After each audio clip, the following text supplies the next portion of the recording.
Namaskar and welcome to this exciting episode of Sattology Debunking Mythology. Sattology means science of truth or study of truth. Opposite of that is mythology, which means science or study of fake, lie, or imagination.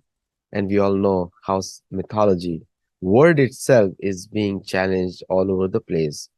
But the substitution has not yet happened in public usage, which is start using Sattology for your history, especially when you tell it to a non-Indian. If you're talking to an Indian or people who understand Sanskrit, itihas, or that is a good, better word, very good word. Itihas, any Sanskrit word is a good word. Itihas is an absolutely fabulous word. And Ramayana Mahabharata is itihas, means which is happened in front of my eyes as it happens. That is itihas. But history is different. History means somebody else writes in future about the past. That's history.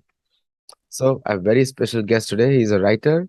His second book is coming out, and he is from Mumbai, the city of movies. So let's welcome Akshat. Welcome, Akshat. Hello, sir. Good morning there. Good evening in India. You're glowing with the white all around you. Peace. Anyway, it's my favorite color. So let's, everyone talks about peace nowadays, and that's where I'll start with. This is what you gave me a segue, and people want peace everywhere. And generally, peace is always in your own mind. You cannot enforce peace outside. Peace is always within. So when you write these books on you're very honest about it. You say, I'm writing a fictional book, and being a Hindu. So you can show your book to the audience also if they want to see the first one, and the second one is also coming in the Trilogy Right. Well, series. I'm not carrying it right now. I Send me the might link. ask somebody else. Yeah, So the name of the book is The Hidden Hindu, yeah. and it is a fiction blend with ancient scriptures and ancient science and Indian history also. So I often say that when history becomes history, some people start calling it mythology. Hindi में it is called कि जब पुराण बहुत पुराने हो जाते हैं तो उनको मिथ्या मान लिया जाता है. True. True, absolutely true. Good point. You're a writer, so I know how you can. Go So ahead. this book, The Hidden Hindu, in last 5 months, it has touched the national bestseller, the first part, Mm. and we are about to launch the second part in on 5th of September, like just on the corner of next month. So yeah. So the second part, when we did a show on the first book already, Yes, sir, we did. we did that. So when you are creating a trilogy, and we know what we did, and for viewers, I will also show you the first part, and it will be forwarded we'll send you a link out so you can see the first part. So in the second part, what is the thing which you want to cover or what are the messages you're trying to give after the first? Uh, there are a lot of things, sir, that science still doesn't have an answer to. Not everything that we understand, we see is only real. There are things that are real, and it is beyond our understanding of one lifetime. Such many places also exist in India. Some of them is Kailash Parvat, Mansarovar Lake, Roopkund is another place in Uttarakhand, and many more. So, like, there are so many languages that you and I might not know and understand, but that doesn't mean that they don't exist, and that doesn't mean that it is not equally important.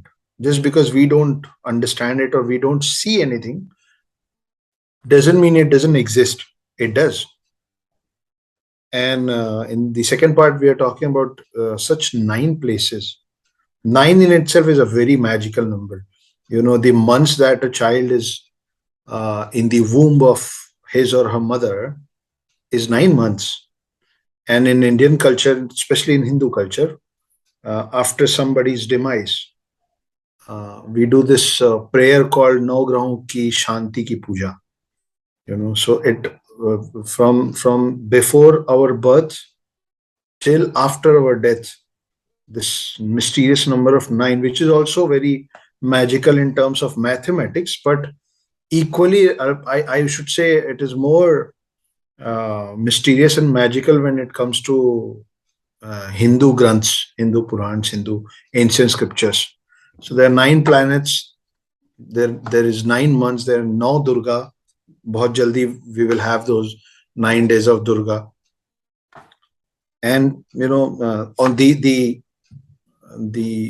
mala that we everybody does is 108 beats, and the total of 108 is again 9. And there are uh, 18 chapters in Mahabharata. Again, the total is 9. I can just go on with this. So there are 9 such places I have identified in India, which are very mysterious. Places that scientists till date doesn't have a foolproof answer how it is made, or why the phenomenon is happening as whatever it is happening. I don't want to become the spoiler of my own story, for which you guys will have to search it and read it. But it is all uh, mixed in a form that it is just not informative, but also entertaining, when because we have put it all under one line of a story going on with one character who himself is claiming to be an immortal and being on the face of earth since the birth of the earth. So he's survived all the 4 yugas, and he's claiming himself to be the eighth immortal. And there's no eighth immortal in real. So he's claiming himself to be the eighth immortal that none of us have ever heard of before, in search of the remaining seven immortals that we know a little bit about. And how he later in the second part has to visit all these 9 places one by one is what you will get in the story. What is he collecting? Why is he going to these places? What is the hidden agenda of this hidden Hindu? And many more. Many such more interesting questions and answers will be uh, told in this part. One thing good is and I really like, I told you in the first video also, I really like the honesty and the candor that you bring to the book writing, because many people, they say they're writing facts, but they get into the fictional part of the thing. But you are very open about it, that taking an allegorical route where I'm documenting the journey of a seeker and then moving it beyond the transcending the self, you can say, Right. and then discovering everything, which is actually the journey of life, where we are all seeking something. We are all looking for happiness. And Right. sometimes the happiness comes, sometimes doesn't come, and then we get really depressed, undepressed, many times. So so if when we talk about the you told me last excuse me, you told me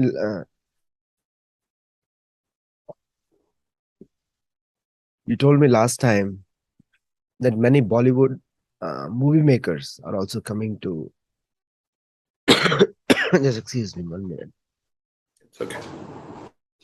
You told me last time that the many Bollywood movies producers are also coming to watch your script or see your script, read your script. Yes. And you actually, thanks to you, today I think you adjusted us in your schedule. Somebody is going to, you have a meeting also today, right? No, sir. So The pleasure is all mine. tell me one thing. When they come to see you, when they see, and it's a, because I really say you are very creative. This is what we need to do, because sometimes direct messages, like I'm a non-fiction writer, so direct messages are always assertive Yeah. and doesn't leave anyone a room to move. But in your case, since a fictional account, there can be few paths where people can move in. There is a flexibility for a modern person as well, whether it's an Indian or a Western person, it doesn't matter. So, so what are they looking for when the movie makers come to you? Well, every producer.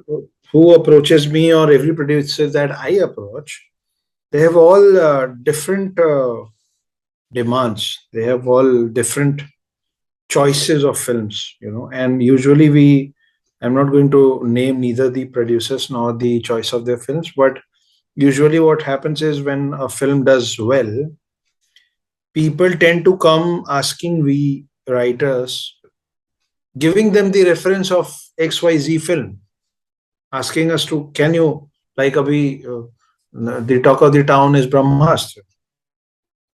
Um, you will find a lot of such producers here who would talk about Brahmastra as the reference of what they are looking for, what they're in search of right now. Thankfully, the entertainment company of Mr. Mahendra Singh Dhoni, uh, our former cricket captain, uh, his wife runs a very interesting Dhoni Entertainment Private Limited production house, and my book, The Hidden Hindu, is already. So now I've got this. If you can please see it, that's the first cover page. That's the first book. So they have already acquired the rights of my book. But coming back to your question, sir, uh, this we were talking about white and peace. What they are looking for is not that peace that we were talking with in reference to white. They're looking to get a piece of the richness that we have. They can, and they understand that they can only have bits and pieces. Nobody can consume it all. So, because of this book, The Hidden Hindu, I get to come across a lot of such people who are wanting to put their hands in, as they call, mythology. Somebody wants to make the whole of Ramayana, and somebody wants to do Mahabharata, but not all. I also get to come across people who want to do a murder thriller or a comedy script. I don't write horror because I don't follow that genre well. It keeps on changing, but whenever you straightforwardly, as you rightly said, that it becomes assertive when you directly say that we are going to talk about Lord Ram, and we are going to give you a new way to see Ramayana. They get a little defensive about it because of the kind of scenarios running here. You can be objected on anything. Like recently, I'm working with a director very closely, who has recently announced his next film, and the name of the film is Hum Do Hamare Bara. And the cover page, I mean the poster which is out, has a Muslim family in it. So he has already started getting a lot of fatwas on it. And today only I met him, and he said that, Akshata, I'm getting death threats. I mean, this is so sad. This is an irony that a creative person who's just thinking to make a comedy film is being trolled, and now he has been threatened just to choose a name like that and a poster that has a couple of Muslims standing in it. Just let's be very honest that if somebody is making a film on humans, those humans ought to follow some or the other religion.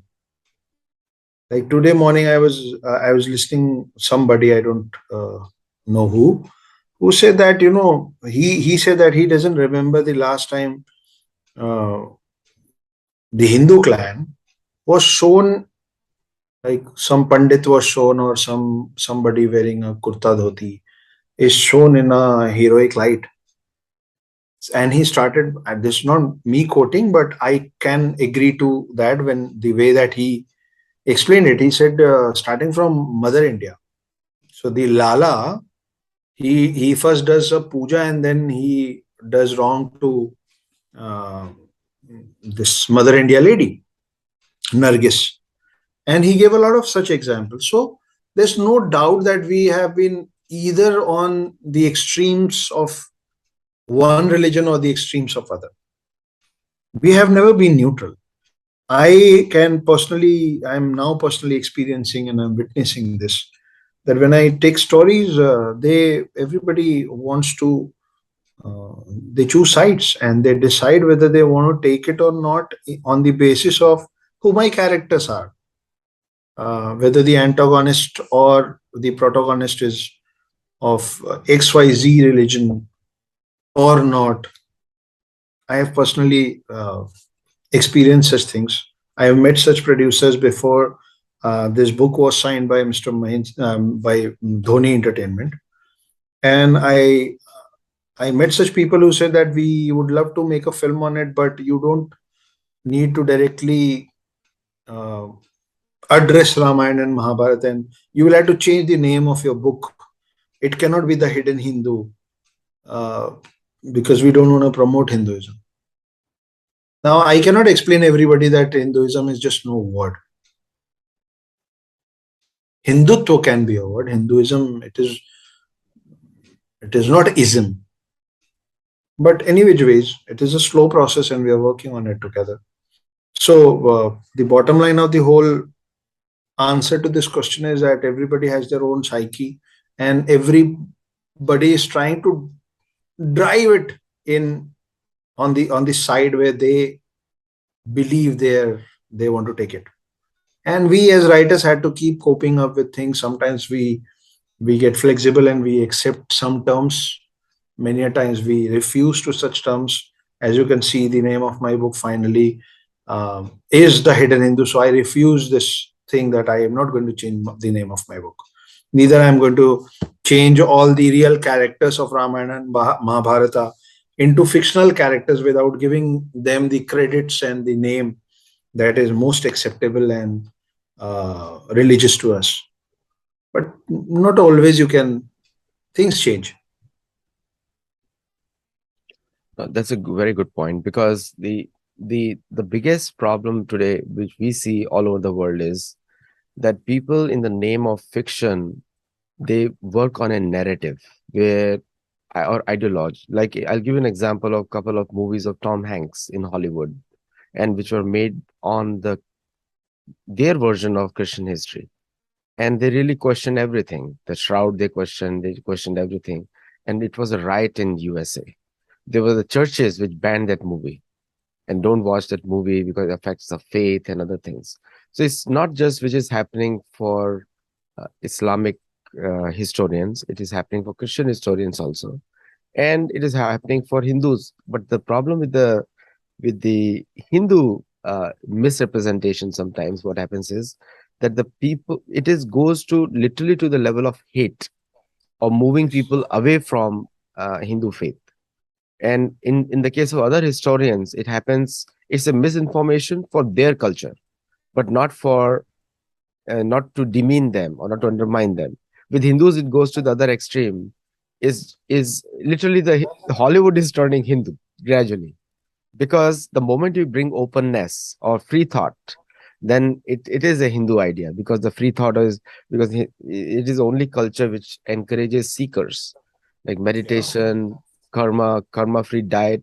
Like, if you go to LA, Los Angeles, you'll find maximum vegan restaurants, maximum coffee shops where people are not religious. In a sense, in the US, the religion means only three: Judaism, I call it Christianism, and Islamism.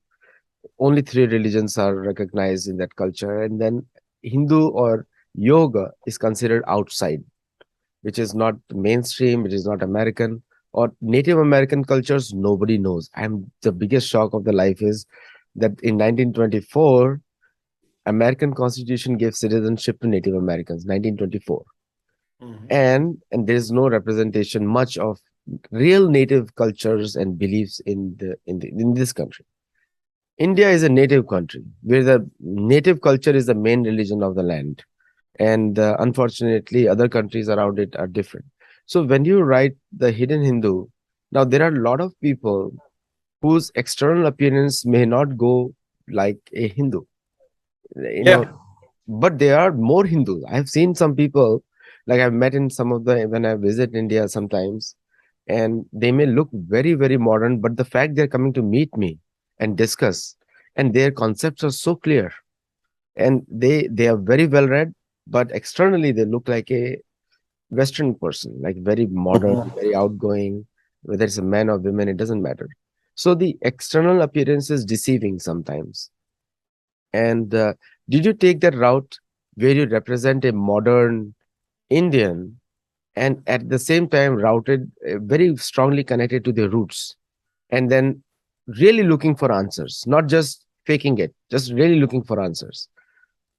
I tell you, one of the time, one of my gurus said, and there is a lady who came to him, and she's a British, and she came on in a British attire, whatever the office they wear over there, and she asked him that, am I a proper your I am your follower? Because I don't wear Indian saris, I can't wear them, I can't put on tilak because it's not my work. And she works for the British defense. So he said, I have to dress up according to the culture over there. So he said, it doesn't matter what you look like, as long as you follow what you want to follow. If you don't follow and externally put on something, so the point is, like, if you look at all the communists in India and everyone, and I don't want to comment on anybody's physical appearance, but generally the symbols they put on is very, very Hindu, but the work is exactly against it. Like, they confuse people. So the normal person will come there and will talk to them, and it will appear as if they are very spiritual, but they're exactly opposite of that. So in your approach, when you take this approach of the book, who do you consider as a Hindu, the word Hindu, and who you consider as a non-Hindu? Well, I don't think that anybody living in India can truly say that he is a non Hindu. I have my own logical reasons to say that. You know, we live in a land when it comes to respecting other religions, we do. We should and we will always, I believe. But nobody in India can say that, irrespective of whatever religion he or she is from, nobody in India can say that he has never said namaste. Namaste is a Hindu thing. You cannot deny to that. Adab is a Urdu thing. Urdu uh, तहजीब वाली जो बात है वो आदाब और खुदा हाफिज होता हो. We don't mind saying those words, but everybody who lives here have had some or the other connection by being Hindu. This is a different topic altogether to discuss and fight on, whether they accept it or not, they believe it or not. But saying that they have no connection to it, it's impossible. Rather, no person in the world can say that they are not connected to Hindus. I mean, this might sound cliche because everybody had said it before me, but still it remains a fact that we are the people who gave zero to the world. Zero, it has come from our Vedas. We are the first plastic surgeons of the world. So anybody and whoever goes through any kind of small stitches in their body, with a small scar, they have a part of us in them. We are the, going back to Dhanvantri, because as the name of your uh, channel is Sattology, we believe it is all Satya, then Dhanvantri was the first doctor of the world. So if somebody is having some kind of medicines, then it has come from the Vedas and the scriptures and the Sushrut Samhita of 27 volumes, which is later converted into Persian, taken to Arabic countries, then again converted into English and brought back to us, making it a plastic surgery. It's plastic surgery. Plastic surgery doesn't only mean getting a facial change or something. A small stitch in the body also comes under Sushrut Samhita. So everybody, we are the ancient most civilization of this world. We're the oldest civilization of this world. So just by, and we are the most liberal people, and there's no second thoughts to it. I know that. the first person in the Western countries who claimed that the earth is round, he was hanged till death. While he was being hanging on and he was being punished, people in India were calling Bhugol to geography. The Hindi word to geography is Bhugol. Bhu means land, Gol means round. So now, if everybody and the whole world has accepted this fact that the earth is round, I have not seen it from outside till now, then we were the first people to tell it to them that the Bhu, land, is Gol, round. So earth is round. So, you cannot just close one eye and say that I can see. No, God has given you two eyes to see. We are the most liberal people, and I believe we are the only religion where we are allowed to criticize our gods. That is how scientific we accept where our gods have made mistakes, and they have made mistakes so that we can learn from it. So everybody and anybody who questions, who knows how a question, how the symbol of question mark is made, it is us. If you can question something, we are the first people to question. If you can answer something, we were the first people to answer. So if you have got the ability of questioning and answering, that has come from us. Because in so many other religions, you are still not allowed to question. You question, there are religions where you question the ideology or the belief, and you'll be threatened. Nobody threatens us when we question our gods. That is how liberal we are, and that is how much in everybody's veins we are in. You know, in the US, which is most of the people want to come because they have the dreams of the 70s and 80s movies of the US, where because people see US from the perspective of Hollywood movies and how they project US. But people, when they come here, they are in a stark contrast that many things are illegal here. Number one, hoardings are illegal. Like when you're driving on the highway, I think other than New Jersey, there is no other state where you can publicly put up a hoarding next to the highway. And to some extent, LA also, because the hoardings have to be in such a way it doesn't distract the driver. And so no hoardings there, and no and pornography is banned in the US. It is in private channels acceptable, but not in a public way. Any kind of message. And the third thing is the Western civilization model, which is Judeo-Christian. They publicly say it, which is legal. Now, if you come to India, it becomes a real secular. It's like the utopian world. Like what the Hollywood wants to happen to the US is completely deracinated completely, and showing everything from the perspective of just a culture. But it's exactly opposite is the mainstream American culture.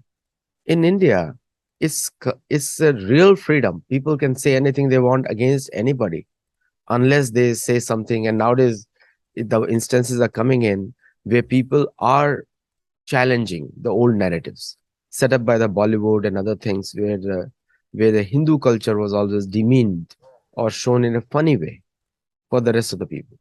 But Yes. but in the US you cannot do that. You cannot make, like I told you an example, even the Tom Hanks had to really work on the getting his movie accepted because it was rejected by most of the people who go to church and other places. So but in India it's a fashion to demean the native local prevalent culture. So like writers like you can really make a difference. So what scope do you see? And since your writing is non-fiction fictional, what scope do you see for writers like you to become mainstream accepted fact, who are Hindu, unabashed Hindu, at the same time you are presenting a story which is not unlike what happened in the Bollywood before? So there's a thin line between what is being accepted and what should be accepted, but we are working well on it. You are absolutely right that at times there have been narratives set which is not very fair, which is not neutral. Like either these people wearing a dhoti and kurta in the past films, the I can name more than 2 dozen films. I can make a list of it where either a person who talks clean Hindi, जिसको English Hindi में भी से क्लिष्ट हिंदी, शुद्ध Hindi, pure Hindi, either that person is the antagonist of the film or he is the comedian of the film. This is a fact. You can check and you can put a tick mark on my statement looking at the old films. Anybody who in the past films is talking Hindi, clearly Hindi, using those typical Hindi words in their talking, is either laughed at or he is the terrorizer. We are not those people. This is not the right narrative. And good thing is that people in India and everywhere else also, we are realizing how subconsciously we have been deleted or put in the negative light. I cannot quote and I should not who did it and why it was done, but it is intentionally suppressed or demeaned. There's no second thought to it. It has been done. It is just not unintentional also. The problem is not with the languages. The problem is when you start looking down upon a language. How either you start looking down upon a language, or you start making some other language superior than one. For example, I've seen and I've noticed, but I am now consciously I can understand what happened. In India, if you cannot speak good English or you don't have a few heavy Urdu words, you will not be categorized as an intellectual. If you will put your feelings, your thoughts, your points in clean Hindi, this will be very normal to happen that you will not be taken seriously. Oh, you don't know good Urdu, then you are not at par. Oh, your English is weak. We are not interested in listening. Now, this partiality in the languages has really put Hindi on the back seat, and nobody else did it. The first people who did it were we ourselves. We let that happen. Like today only morning, I heard that there's this quote in English that everything is fair in love and war, and then we know the Urdu translation of it. कि इश्क और जंग में सब जायज. But we have never heard that प्रेम और युद्ध में सब उचित है. If you will say it in this way that I just said it, कि प्रेम और युद्ध में सब उचित है, people may laugh on it because they have never heard this line. Though this line is not right because our Hindu culture, हम उससे इत्तेफाक नहीं रखते हैं. We don't agree to this statement that if you're in love or if you're in war, then everything is right. No, it is not. Everything cannot be fair. The unfair will always remain unfair. You cannot just quote it with love or war. That is why we happily accept and we question where Pandavas were wrong in Mahabharata, where Krishna played a wrong card. We have been given the liberty to discuss and question our gods.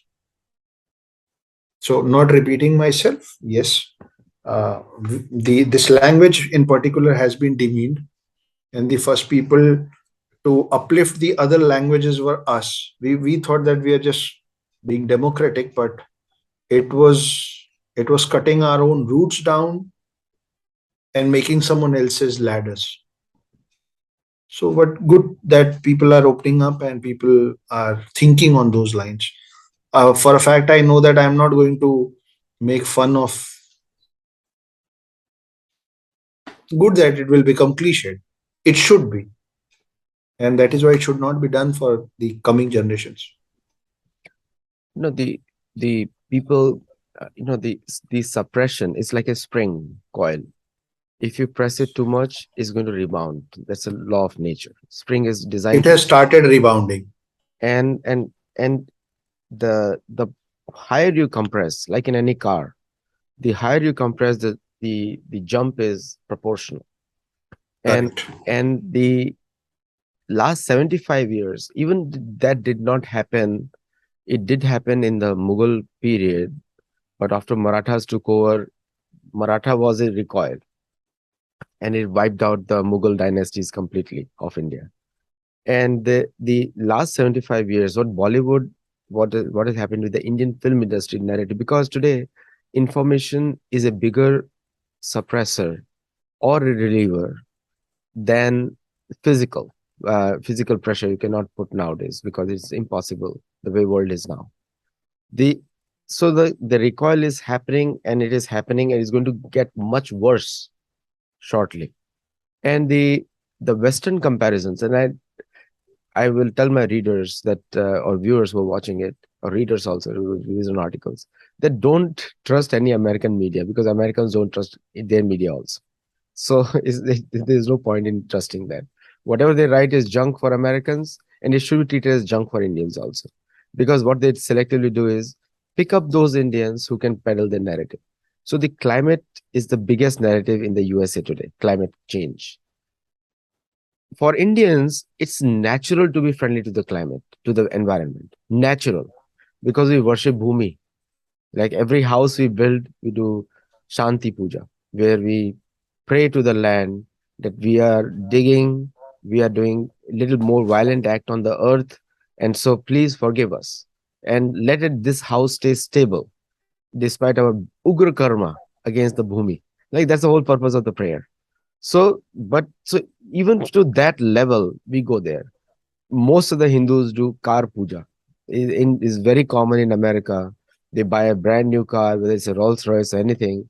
The first thing, it goes to a local temple, and they put tilak on that. And Americans are shocked. Like, what are you doing it?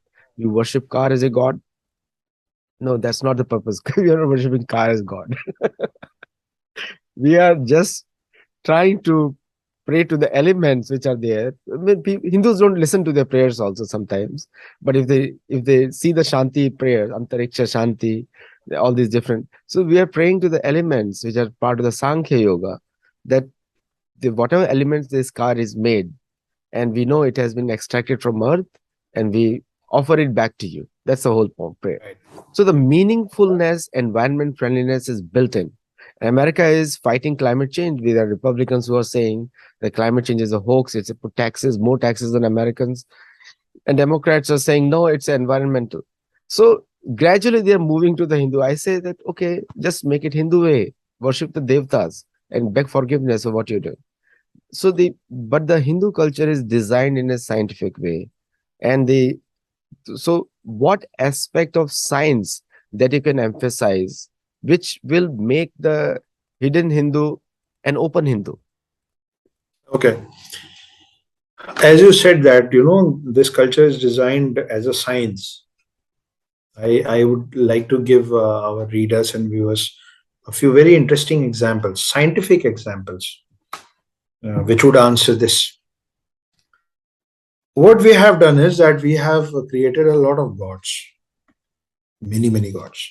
This is still debatable whether God has created man or man has created God.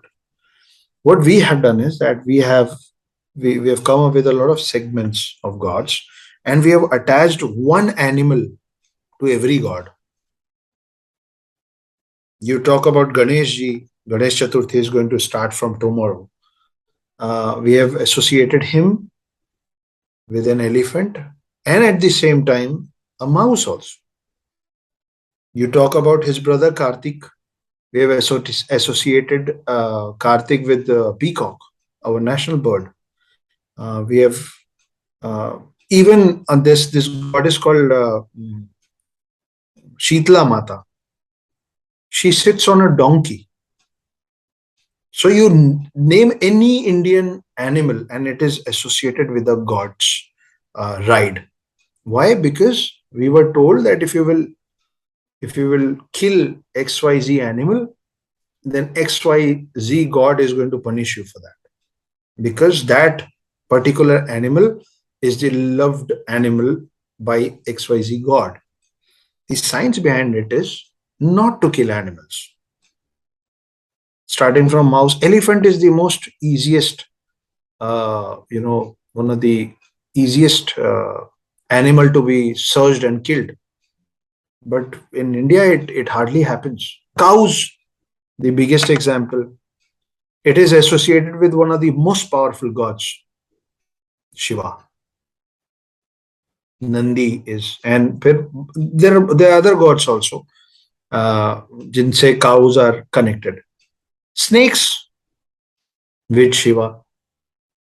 So also another, when we talk about plants, there's this tree called banyan tree, and I don't know the English name of people ka ped. If you could please help me out later. Now every village knows that people and banyan trees are not allowed to be cut. They should not be cut because our ancestors told that gods reside in these trees. The scientific fact is that these are two of such very rare trees who provide oxygen at nights also. Remaining most of the trees and plants, they start consuming oxygen at night. Now this was very tough at that point of time, like 1000 years, 2000 years back from now, to explain what oxygen is, what carbon dioxide is. So the simpler way to explain it to the illiterates was that, gods live in these trees, don't cut it, or else, you'll be punished by gods. It was basically to keep the level of oxygen high in all the villages at nights. There's this notion that, you should not cut your nails after the sunset. Nobody questions their parents till now. Why not? The idea was because before, when there was no electricity, people used to, harm their fingers while cutting their nails. There were no nail cutters. So at night, when you don't see it clearly, you hurt yourself. Now it's a different thing. But that is how we have connected science with everything that we do, either to save ourselves or to save others. Say it to be trees or animals or ourselves. When I talk about not cutting your nail after the sunset, is not harming your own self. So our approach is very scientific in a lot of things. NASA one day made a advanced telescope and told us that this sun and their 9 planets revolving, and we call it solar system. Hundreds and thousands of years before that, we had this word called Sauryamandan, which is the Hindi of the same solar system. We have been praying to these 9 planets since thousands of years before we were told by NASA and the scientific community that there are 9 planets revolving sun. We knew it somehow. So science has been always a part of at least this culture. I can promise you that. You know, you correctly said science is an integral part of our culture, and it is the way Hindu culture is designed. So become a hidden Hindu. I think it's the bestseller on Penguin. You just told me the first Yes. part, and This the is the second. first part, and the second part is releasing on 5th.